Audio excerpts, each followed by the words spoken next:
नमस्कार, आप देख रहे हैं द मंथन। मैं हूँ राजकुमार। आज ग्राम पंचायत दौरा करते हुए मैंने ये भी देखा है कि एक मंजर अंसारी जी जो कि ग्राम पंचायत समिति सदस्य के पद पर है, जिन्होंने चुनाव लड़ रहे हैं और युवा चेहरा है। इनसे पूछना चाहता हूं कि सर, आपका चुनावी मुद्दा क्या रहेगा जब जनता के बीच जा रहे हैं तो? ये मैं सभी दर्शकों को मेरे तरफ से नमस्कार, आदाब। अभी जो मेरा चुनावी मुद्दा, ये एक महज चुनावी मुद्दा नहीं है।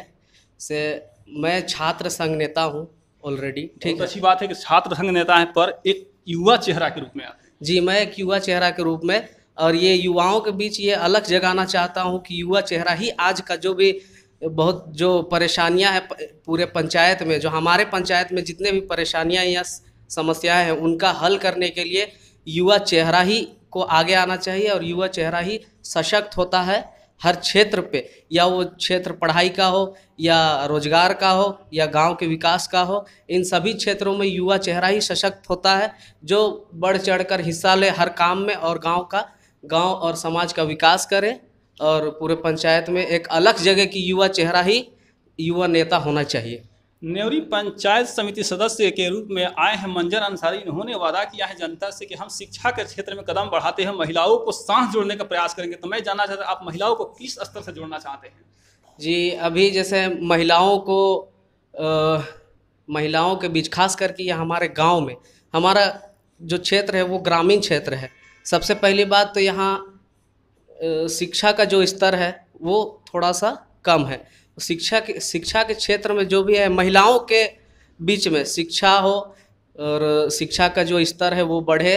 हर महिला या घर की बच्ची हो, हर घर में हर बच्ची पढ़ी लिखी होनी चाहिए, शिक्षित होनी चाहिए, और जिससे क्षेत्र और समाज का विकास हो। पर हर मामला में देखा जाए तो आज भी यहाँ के लड़कियाँ अशिक्षित हैं, शिक्षा के क्षेत्र में बहुत पीछे हैं।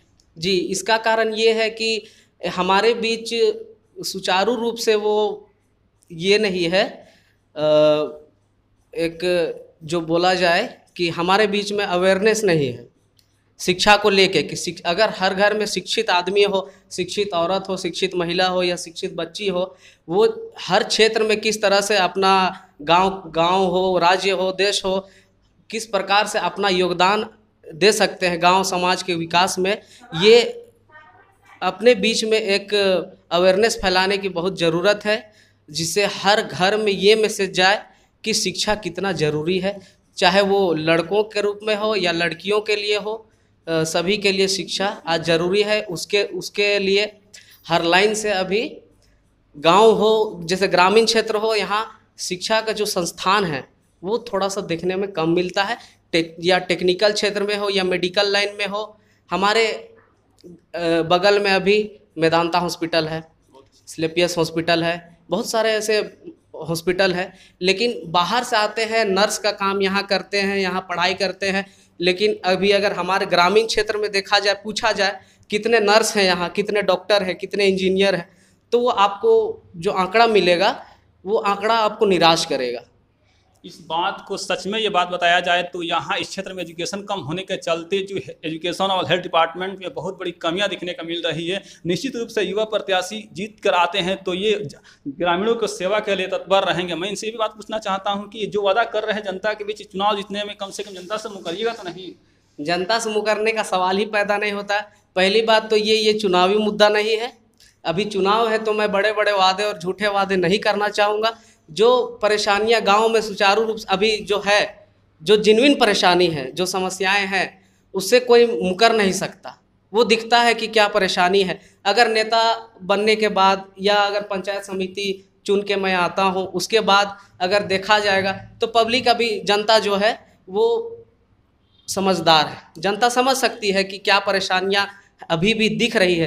तो उससे मैं मुकरूंगा नहीं, इसलिए कि विकास अगर करूंगा तो विकास दिखना चाहिए। विकास दिखेगा तो फिर जनता को सवाल करने का मौका नहीं मिलेगा। चलिए, छात्र नेता अंजर अंसारी ने यह वादा किया जनता से कि हम चुनाव जीतूंगा तो निश्चित रूप से जनता के प्रति वफादार रहूंगा।